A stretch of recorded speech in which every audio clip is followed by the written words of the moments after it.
Hi అండి, welcome back to army blogs. ఈరోజు అయితే చేపల కర్రీ చేస్తున్నాం. దానికోసం అయితే చేపలు అయితే తీసుకొని వచ్చాము బయటికి వెళ్ళి. చేపలు కడిగేసి ఉప్పు వేసి కడిగి నీట్గా పక్కన పెట్టుకున్న స్మెల్ లేకుండా. ఇప్పుడైతే దీనికి కావాల్సిన ఏంటో చూపిస్తే చూసేయండి.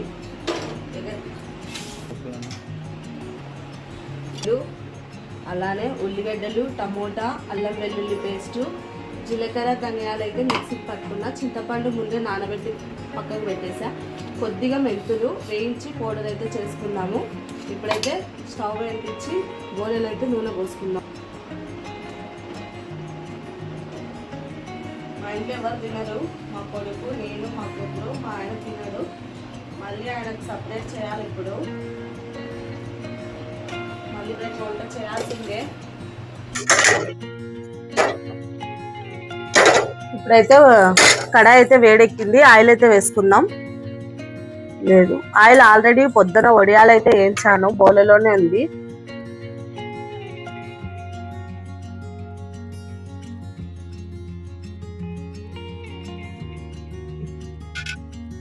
ఆఫ్ చేయకు.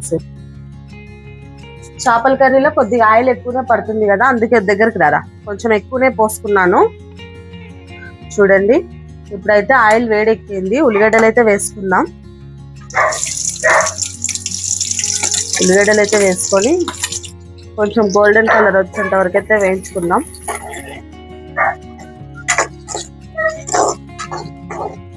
ఇప్పుడైతే ఉల్లిగడ్డలు వేగాయి. అల్లం వెల్లుల్లి పేస్ట్ అయితే వేసుకుందాం. ఇది పచ్చి వాసన పోయేంత వరకు అయితే వేయించుకుందాం.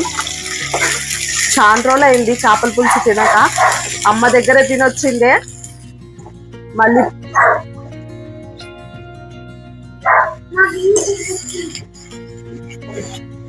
పచ్చివాసన పోయేంత వరకు అయితే వేయించుకుందాం. అల్లం పేస్ట్ కూడా వేగింది. ఇప్పుడైతే టమాటాలు వేసుకుందాం. టమాటాలు వేసుకొని కలుపుకుందాం.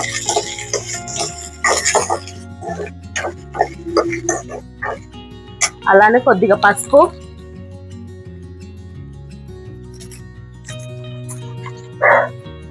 కొద్దిగా పసుపు,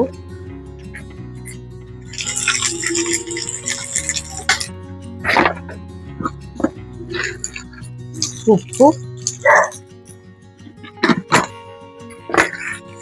ఒకసారి అయితే కలుపుకుందాం.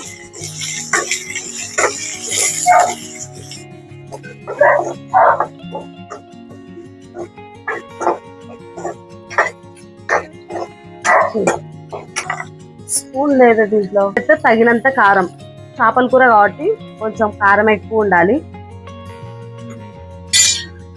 కొద్దిగా కారం ఎక్కువ వేసాను, ఎందుకంటే పులుపు ఉంటుంది కాబట్టి కారం కొంచెం ఎక్కువ వేసుకోవాలా. ఇప్పుడు అంతా ఒకసారి అయితే కలుపుకొని చింతపండు పులుసు అయితే ఇందాక నానబెట్టి పెట్టుకున్న చింతపండు పులుసు అయితే వేసుకుందాం.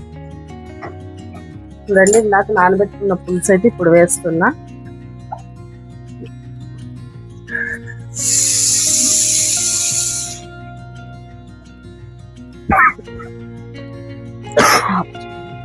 అయితే పోసుకుందాం.